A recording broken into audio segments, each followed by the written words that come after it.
예, 중동 전쟁 상황과 관련한 경제 이슈까지 짚어보겠습니다. 김덕일 고려대 아연 중동 이슬람센터 박사, 정철진 경제평론가 두 분과 계속해서 짚어보겠습니다. 어서 오세요. 자, 중동 전쟁의 여파로 국제 유가가 상승하면서 일단 서울 지역에 있는 그 평균 휘발유 가격이 2,000원을 처음으로 넘었습니다. 상당히 유가 상승이 좀 피부로 와닿고 있는 상황인 것 같아요. 그렇죠. 그나마 현재 지금 석유 최고 가격제를 실시하고 있지 않습니까? 2차 석유 가격제를 실시하고 있거든요. 네. 그리고 이제 내일 모레부터는 3차 석유 가격제를 최고 가격제를 실시하겠다라고 이제 이야기를 했는데 국제유가 자체가 지금 워낙 큰 폭으로 오르다 보니까 이 최고 가격제도 일단 힘을 발하지 못하고 있습니다. 서울 지역은 일단 리터당 휘발유 기준으로 2,000원을 넘어섰는데 네. 아마도 3차 최고 가격제를 실시한다 하더라도 당분간은 서울 지역은 리터당 2,000원 이상의 가격을 좀 지속되지 않을까 이렇게 보고 있는데요. 네. 지금 상황을 놓고 보면은요, 이제 보통 세계 기름이 세 개 있잖아요. WTI, 브렌트유, 그리고 우리는 두바이유를 쓰게 되는데 네네. 두바이유는 선물 가격이 없습니다. 이제 스팟 가격, 현물 가격인데 벌써 배럴당 130달러, 140달러입니다. 네. 나머지 WTI, 브렌트유도 배럴당 110달러대를 갖고 있기 때문에 당분간 이 고유가에 대한 부분들은 뭐 전쟁과는 조금 무관하게 실제 잘 풀린다 하더라도 상당 기간 지속될 수밖에 없겠습니다. 네, 배럴당 뭐 100달러가 넘어가면 위기다 이런 얘기는 정말 옛말이 돼버린 것 같은데 네. 조금 전에 언급해 주신 최고 가격제 있지 않습니까? 그 최고 가격제의 실효성을 두고 좀 논란을 제기하는 분들이 있어요. 그렇습니다. 그게 뭐냐면 정부가 상반된 두 가지의 메시지를 전달한다라는 겁니다. 왜냐하면 이렇게 고유가가 오게 되면 한 축에서는 기름을 아껴야 되잖아요. 그래서 5부제다, 10부제다 이제 이렇게 하게 되는 건데 지금 이 최고 가격제라는 것은 어떻게 보면 이제 국민들을 배려를 하는 이제 그런 정책이라고 하더라도 네. 이것 때문에 오히려 기름을 덜 써야 되는 고유가 기간에 그냥 똑같이 쓰거나 혹은 뭐 사재기 같은 것들이 섞여지면서 더 쓰게 되는 이런 상황이 나오고 있거든요. 실질적으로 3월 2주차와 4주차, 그러니까 최고 가격제 실시 후에 오히려 더 많이 이제 기름을 넣을 때 뭐 가령 뭐 5만 원어치 넣어주세요, 7만 원어치 넣어주세요가 아니라 가득 넣어주세요. 이제 이런 수요가 많이 나오고 있거든요. 그래서 이게 같은 메시지가 나와야 되지 않느냐라는 이제 그런 지적들이 나오고 있고 전기요금, 가스요금도 마찬가지입니다. 일단 이제 정부 차원에서는 국민들의 편의를 위해서 뭐 전기요금, 가스요금을 동결한다라고 하는데 실질적으로 이렇게 재료값이 올라가게 됐다면. 어느 정도 현실화를 해서 전기도 아껴 쓰고 가스도 아껴 쓰는 것이 맞지 않느냐 이제 그런 지적들이 함께 나오고 있는 겁니다.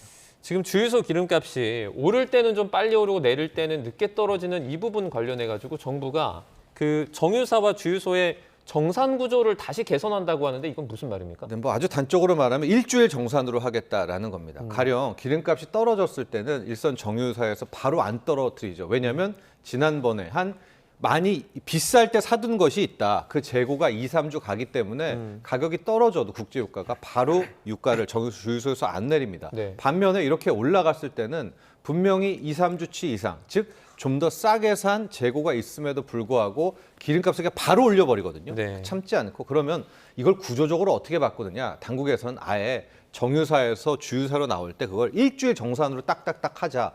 그러면 우리 국민들도 다 알죠.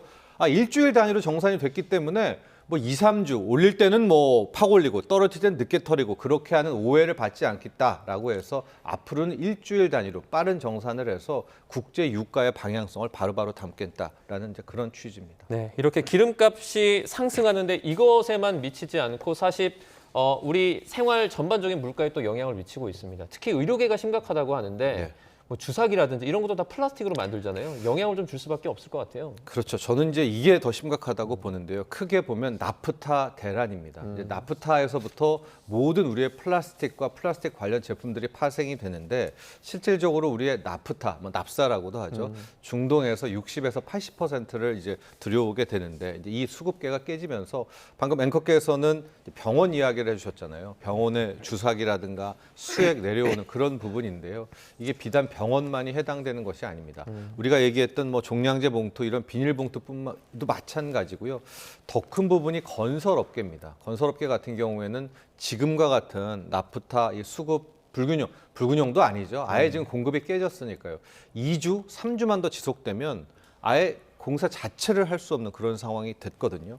그래서 너무 암울하게 비관적으로 보는 게 아닌가 이렇게 말씀하실 수도 있겠지만 이 나프타의 수급이 30일 내에 한 달 내에 어느 정도의 해법을 찾지 못하면 이게 K 제조업 전체가 쉴 수 있는 뭐 뒤에 또 얘기하겠지만 오늘 우리 삼성전자의 정말 기업을 역사적인 이 실적 발표에도 오히려 증시가 지금 뜨뜻미지근하고 오히려 빠지는 이유 역시도 네네. 이런 어떤 나프타에 대한 부분들이 함께 반영되지 않았나 그런 생각도 해봅니다. 네, 잠시 뒤에 삼성전자 얘기 네. 조금 더 자세하게 해보고 중동 상황 저희가 좀 더 알아보도록 하겠습니다. 예. 트럼프 대통령이 오늘 새벽 2시에, 그러니까 우리나라 시간으로 새벽 2시입니다. 기자회견을 좀 가졌는데 이번에도 최종 데드라인만 이제 언급을 하면서 강경 발언을 했습니다. 실제로 뭐 마지막이다 이렇게 좀 말할 수 있을까요? 여러 번 말했기 때문에. 예, 여러 번 말했고 이번 말하면 이제 세 번째인 것 같은데요. 그 시간대로 최후 통첩을 아니라 우리 시간으로 하면은 이제 8일 아침 이제 9시가 되겠습니다. 그래서 네네. 얼마 안 남았는데 진짜 공격 목표까지 다 준비를 해놨다는 얘기가 있습니다. 그런데 지금 어제 또 뜻밖의 소식이 들려왔죠. 중재국들 사이에서 2단계 휴전 중재안이 나왔습니다.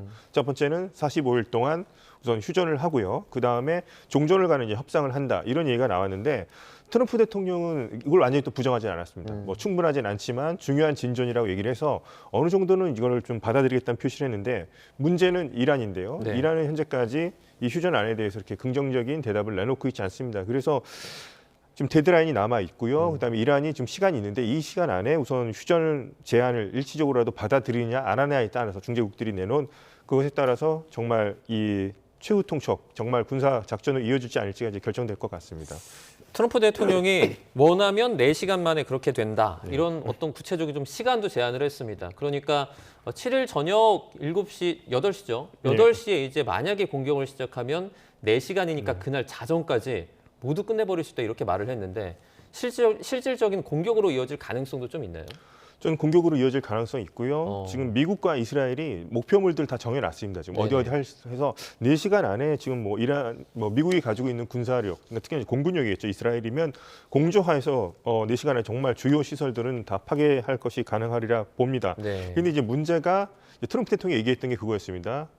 발전소를 공격한다는 얘기를 했습니다. 네. 이럴 경우는 이제 발전소는 민간 시설로 분류가 될 수 있겠고요. 그럴 경우는 이게 전쟁 범죄냐 아니냐 뭐 이런 논란이 있을 수 있습니다. 그래서 이런 부분 또 뭐 담수화 얘기도 했고 교량 얘기도 했습니다. 근데 이것을 딱 잘라서 어디까지가 민간 시설이고 어디까지가 군사 시설인가 이것도 나누는 것도 상당히 좀 쉽지 않아 보입니다. 이를테면 뭐 발전소에서 생산한 전기가 민간인들 쓰지만 군대로도 갈 수 있겠고요. 사람들이 이용하는 교량 같은 것도 어느 뭐 군용 트럭이 지나간다면 군사용으로도 분류가 되겠죠. 그러면 이것에 대해서 아마 헥세스 국방부 장관은 뭐 합법적이라서 뭐 불법이 아니다, 전쟁 범죄가 아니라고 얘기를 한 것 같은데 제가 지금 우려하는 것 중에 하나는 지금 이란 쪽의 움직임이 좀 심상치가 않습니다. 지금 사람들을 이제 이란에 있는 청소년 체육부 차관이 청소년이라든가 사람들을 모아서 미국의 발전소 공격에 대비해서 그 발전소 주위에 인간 띠를 만들겠다고 얘기를 했습니다. 공격을 못하게요. 예, 인간 방패를 만드는 지금 뭐 캠페인 같은 걸 독려하고 있고요. 그다음에 혁명 수비대라든가 바시즘 민병대, 그 산하에 있는 바시즘 민병대가 최근 들어서 이스라엘이라든가 이런 곳에 정밀 타격을 피하기 위해서 민간인 지역으로 좀 본부를 옮기고 있습니다.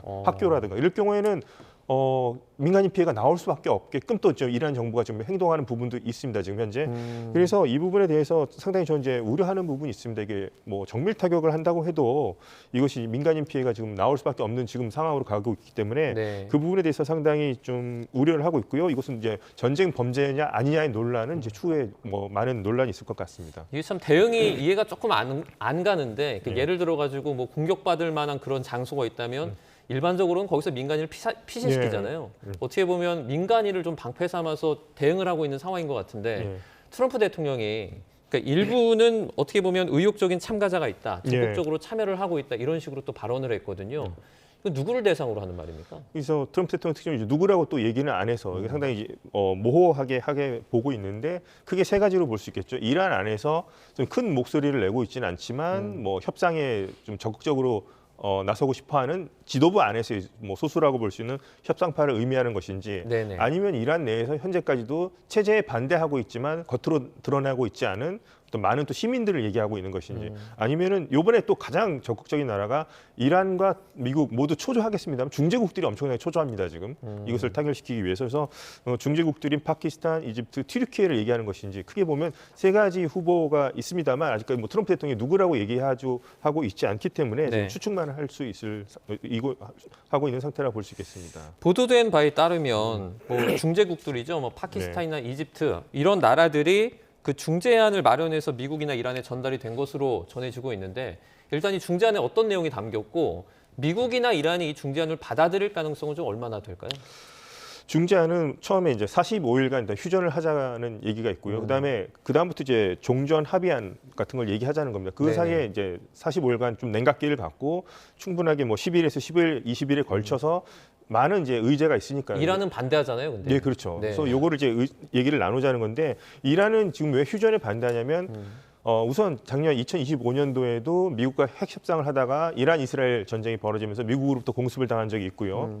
올해도 마찬가지였죠. 3차 회담까지 하고 4차 회담 날짜를 잡았는데 지금 미국으로부터 공격을 받아서 전쟁이 시작됐는데 네네. 길게 봤을 때는 작년 2025년 6월 달에 이란 이스라엘 전쟁이 10일간 벌어진 것이 휴전된 상태로 지금까지 계속 끌고 왔다고 볼 수 있겠죠. 네. 연속성상으로 보면. 근데 계속해서 미국의 공격을 받았기 때문에 이란은 미국을 믿을 수 없다는 거겠죠. 휴전하고도 항상 공격하는 것이 미국이고 이스라엘이다. 그래서 아예 그렇게 할 거면은 휴전이 아니라 아예 종전 쪽으로 가자. 영구 종전 쪽으로 가자는 쪽입니다. 그래서 이란은 현재 중재국들의 휴전안에 대해서도 현재 좀 적극적인 대답, 그러니까 반대하는 입장을 보이고 있고요. 반대로 트럼프 대통령 조금 열린 자세로 이걸 수용할 듯한 반응을 보이고 있습니다. 그래서 아직까지는 양측 간의 의견이 좁히지 않고 있고 과연 최후 통첩, 데드라인까지 이란이 그 휴전의 뜻을 표명할지가 좀 관건일 것 같습니다. 네, 이런 상황에서 글쎄요 종전을 기대하는 어떤 그런 기대치가 높아서인지 잘 모르겠지만 코스피가 일단 상승 출발을 했습니다. 특히 그 삼성전자가 이번에 그 영업이익을 발표했는데 역대급이었다고요.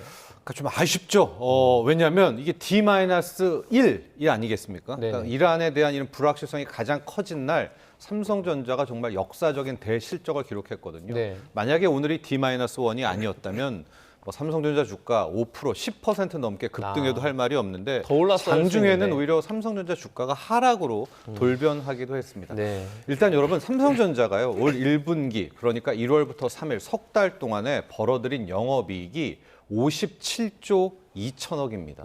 이게 작년 연간 영업이익보다도 압도하는 것이고요. 이 작년 1분기 대비 755%, 8배 넘게 폭등한 이제 그런 수치를 이제 기염을 토했다라고 볼 수가 있겠습니다.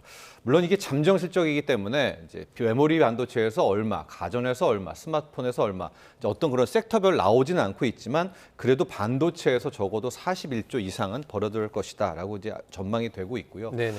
이게 제가 왜 역사적인 것이다라고 이야기를 했냐면 이렇게 석 달 동안에요 40조 이상의 돈을 버는 영업이익을 버는 회사가 두 개밖에 없었습니다. 엔비디아하고 사우디의 아람코. 근데 아람코라는 곳 자체는 자기들이 원유파고 마진 붙여서 파니까 일단 좀 제껴놓으면 엔비디아 하나 정도인데 지금 57조로 따라붙지 않았습니까? 근데 보통 우리가 4분기를 놓고 보면 삼성전자는 1분기가 비수기예요. 그래서 올해 60조 시대까지 연다고 보고 있고 연간 영업이익이 지금 300조 원대로 전망을 하고 있거든요. 네네. 이런 정도라면 어쩌면 엔비디아를 제치고 한 내년께 뭐 이런 흐름도라면은 삼성전자가 영업이익, 그러니까 번 돈으로는 세계 1위 기업이 될 수 있을 정도의 그런 역사적인 날인데 네.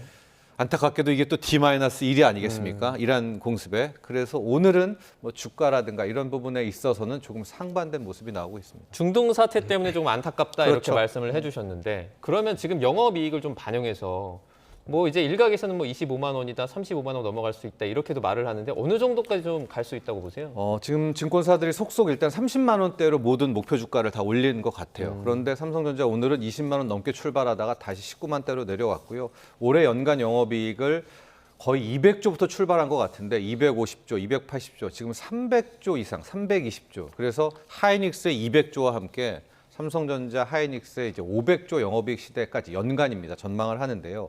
다만 주가와 이 부분의 변수, 오늘도 흐름도 봤지만 만에 하나 이제 내일 우리가 또 원치 않는 그런 결과가 나오게 되고요. 네네. 원유에 대한 수급도 완전히 깨지고 앞서 제가 이제 나프타 이야기를 했지 않습니까? LNG 가스 부분도 깨지게 될 경우에 삼성전자도 크게 보면 K 제조업 중에 하나고 네. 특히 반도체 부분에서 지금 약간 걱정이 되는 게 헬륨 가스 같은 부분들이거든요.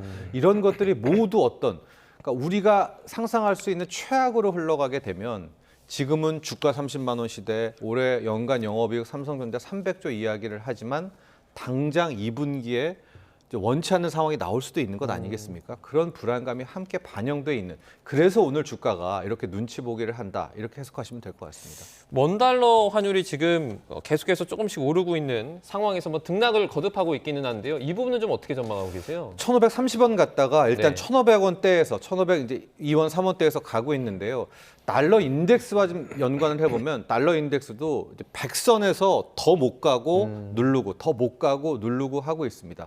이제 내일 결과에 따라서 한번 환율을 봐야 될 것 같기는 한데 네네. 지금 시장에서는 이번에 이란 좀 마무리하고 트럼프 대통령이 미중 정상회담을 끝내고 나면 여름께부터 대량 돈살포, 이 유동성 공급을 하겠다. 지금 달러를 뿌리면서 약세 국면으로 가는 이제 그런 예상을 하고 있기 때문에 저는 우리가 봤었던 1,530원대가 일단은 이제 단기 고점이 아닌가 이렇게 보고 있습니다. 네, 알겠습니다. 중동 전쟁 상황과 그리고 경제적인 파급 상황들까지 저희가 자세하게 알아봤습니다. 김덕일 고려대 아연 중동 이슬람 센터 박사, 정철진 경제평론가 두 분과 함께했습니다. 고맙습니다.